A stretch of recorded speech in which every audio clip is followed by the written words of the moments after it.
आज यदि उसको भोजन ही नहीं मिला होता तो रोजगार और बेरोजगार की क्या बात है। परंतु यदि हम बेरोजगारी के ऊपर भी बात करें तो पिछले समय की बेरोजगारी जो इनके समय की थी, सपा की जिसके लिए बात कर रहे हैं, उससे आज भी दर उसका कम है। दूसरी चीज हम ये कहना चाहते हैं कि ये देखिए, ऐसा तो है नहीं कि इसी 5 सालों के अंदर सब कुछ विकास हो जाएगा। हो सकता है कि हमारे उसमें कुछ कम काम रह गए हों, उसको अभी जब हम 10 तारीख के बाद सरकार बना रहे हैं तो इन सब विषयों को, रोजगार और उसका भी हम ध्यान रखेंगे। और किस तरीके से युवाओं को, जैसे अभी हम लोग ने कुल 4 लाख लोगों को जॉब दिया है उत्तर प्रदेश में, हम और ज्यादा लोगों को किस तरीके से जॉब दे सकें, इस पर विचार रहेगा। बिल्कुल। ऋषि मिश्रा साहब, आप क्योंकि हर गवर्नमेंट का क्या कुछ काम रहा है, कहां पर लैग कर गई है, आप तमाम तर चीजों पर नजर अपनी बनाए रखते हैं।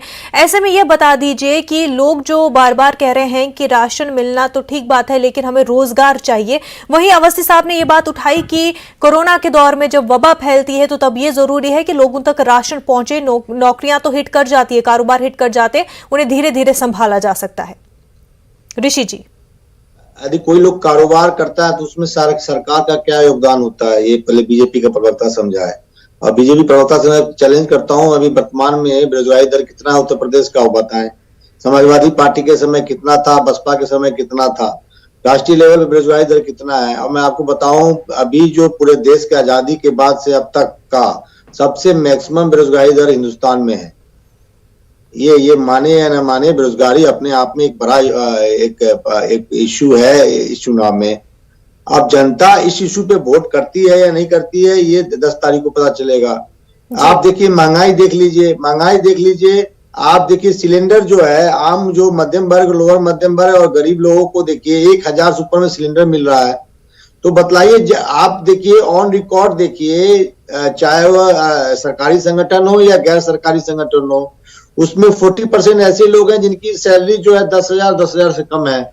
अब जिनकी सैलरी 10,000 से कम है वो 1,000 का सिलेंडर ही ले लेगा, और बच्चे की दवाई है, बच्चे की पढ़ाई है, घर का राशन है, कहाँ से आएंगे। और अवस्थी जी से पूछना चाहता हूँ, क्या यदि उनका 10,000 रुपया इनकम होता तो 10,000 में उनका घर चल जाता क्या?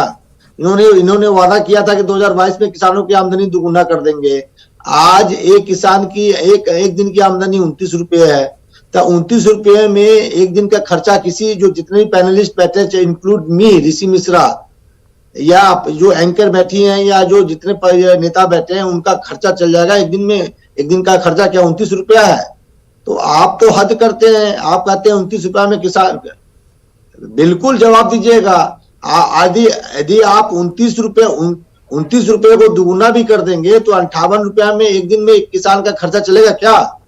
तो ये लोग मजाक बनाते हैं, और मजाक पब्लिक भी अपना जी अवस्थी जी, आपका जवाब सुनेंगे इस पर। जी हाँ, मैं खाली ये कह रहा हूँ कि आज हमको ऐसा लग रहा है कि हमारे विपक्ष के दो लोग हमारे प्रवक्ता बैठे हैं, जो हमारे राजनीतिक पर्यवेक्षक हैं, जिसको मैं कह सकता हूं, वो भी आज सपा की बातें बोल रहे हैं। इनको ये मालूम नहीं है कि आज की तारीख में या जो ये 5 साल रहा उसमें, यूपी का बेरोजगारी दर बता रहा हूँ ना, बता दीजिए, मोबाइल मत देखिए, बता रहा हूँ।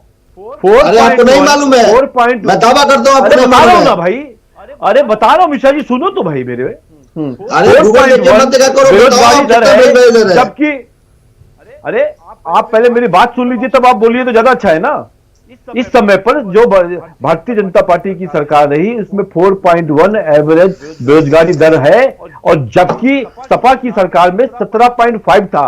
इनको खाली चैनल पर आके, आज आप इसको गूगल कर लीजिए, खाली उल्टा बोलना है। जरा पढ़ के आइए कि क्या रहता है यहाँ पे लोगों को। अरे आपको नहीं मालूम है, आप गलत बता रहे ना आपको। बेरोजगारी दर जो है अभी हिंदुस्तान में मैक्सिमम में है।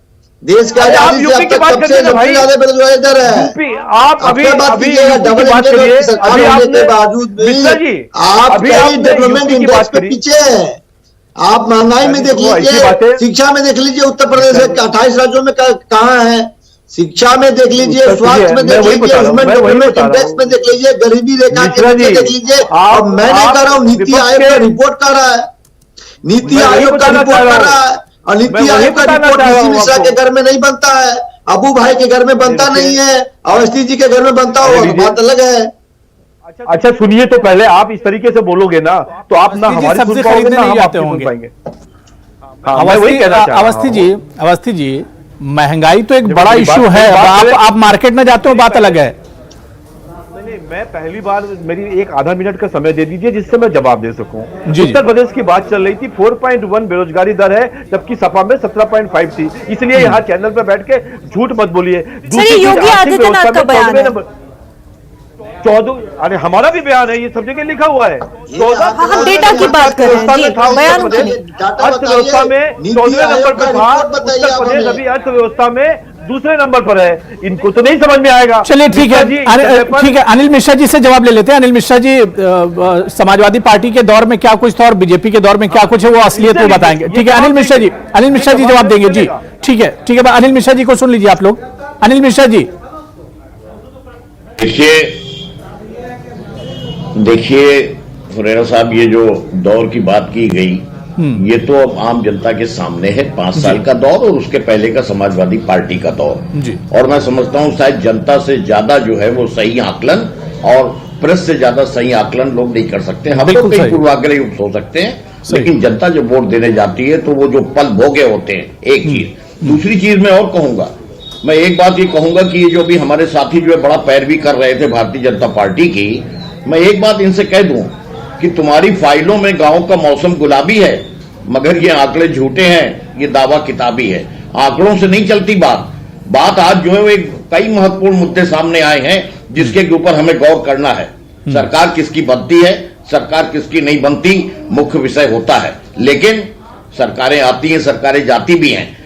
प्रश्न यह है कि इस वक्त के ऊपर हिंदुस्तान में और उत्तर प्रदेश में लोकतांत्रिक व्यवस्था की हिफाजत होगी अथवा नहीं होगी, प्रजातंत्र जिंदा रहेगा कि नहीं जिंदा रहेगा। मैं एक मुद्दे की ओर ध्यान आकर्षित कराऊं, ईवीएम मशीनें हो गई, आपकी जो है अपने लापरवाहियां सामने आ गई, आपके अधिकारियों के जो है वो अपने पूर्वाग्रह युक्त जो है वो अपने एक्ट जो है वो सामने आ गया। लेकिन लोकतंत्र का चौथा स्तंभ, मैं बधाई देना चाहता हूं न्यूज 18 उर्दू को कि आपने जो है वो अपने एक समस्या उठाई और ऐसी ज्वलन समस्या उठाई कि प्रशासन बाध्य हो गया अपने कर्तव्य का पालन करने के लिए। मुझे विश्वास भी है कि पूरे प्रदेश का प्रशासन इसी के अनुसार आचरण करेगा। सुन लीजिए, अब यहीं पे जहां ये व्यवस्था की बात आई है, मीडिया कर्मियों को क्यों रोका गया कवरेज करने से?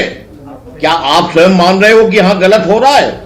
और अगर लोकतंत्र नहीं जिंदा रहेगा, प्रजातांत्रिक व्यवस्था नहीं जिंदा रहेगी, तो ये जो है वो आप पूरे के पूरे राष्ट्र हित का कार्य कर रहे हो या राष्ट्रद्रोह का अपराध कर रहे हो। आप जो कौन न मर जाए इस मासूमियत पे है खुदा, लड़ते भी हो, हाथ में तलवार नहीं, अब भी कुछ बाकी बचा है। जितना कुछ हो गया है, आतंक का दौर चला है। मैं नहीं आरोप लगा रहा था इनके ऊपर, लेकिन आज की व्यवस्था के संदर्भ में अगर जो मीडिया कर्मी जा रहे हैं, मैं हिलाल साहब को भी, हिलाल साहब बहुत देर से वेट कर रहे हैं, हिलाल साहब को जोड़ लेता हूं। और बहुत अच्छी बात अनिल मिश्रा जी आपने कही, मतलब इस वजह से मैं ये बात नहीं कह रहा हूं कि आपने न्यूज 18 उर्दू की तारीफ की है या मीडिया की तारीफ की, इस वजह से कि सच्चाई यही है। आप मीडिया को क्यों रोकते हैं या मीडिया पर दबाव बनाने की कोशिश क्यों की जाती है? जी अबू भाई 2 सेकंड लूंगा मैं, यदि आपको परमिशन। ठीक है जी ऋषि मिश्रा जी। देखिए, अनिल मिश्रा जी भी न्यूज 18 पे शपथ ले कि समाजवादियों की सरकार यदि आती है तो एक जाति और एक धर्म के लोगों का दबदबा नहीं बढ़ जाएगा। आपको ये आरोप लगते हैं और मैं खुद इसका गवाह हूँ। नोएडा में आपके छोटे छोटे नेता गन लेके, सरकारी गन लेके घूमते हैं। तो ये वादा आप न्यूज 18 उर्दू पे कीजिए कि समाजवादियों की सरकार आती है तो... ऋषि मिश्रा जी, ये बात तो हम 10 मार्च को कर लेंगे, क्योंकि अभी नतीजे तो आने दीजिए। अभी तो आवाम फैसला कर रहे हैं, अभी तो आवाम के ही हाथ में सब कुछ है। अब 10 मार्च को अनिल मिश्रा जी भी होंगे और ऋषि मिश्रा जी भी होंगे, उसी दिन बात हो जाएगी। चलिए, बहुत छोटा सा ब्रेक मुझे लेना है। तमाम मेहमान जुड़े हुए हैं। अभी हिलाल जी मैं आपके पास भी आऊंगा और जो पोलिंग परसेंटेज है 2017 को, उस पर भी हम चर्चा करेंगे, बहुत इंपॉर्टेंट है। बहुत छोटा सा ब्रेक।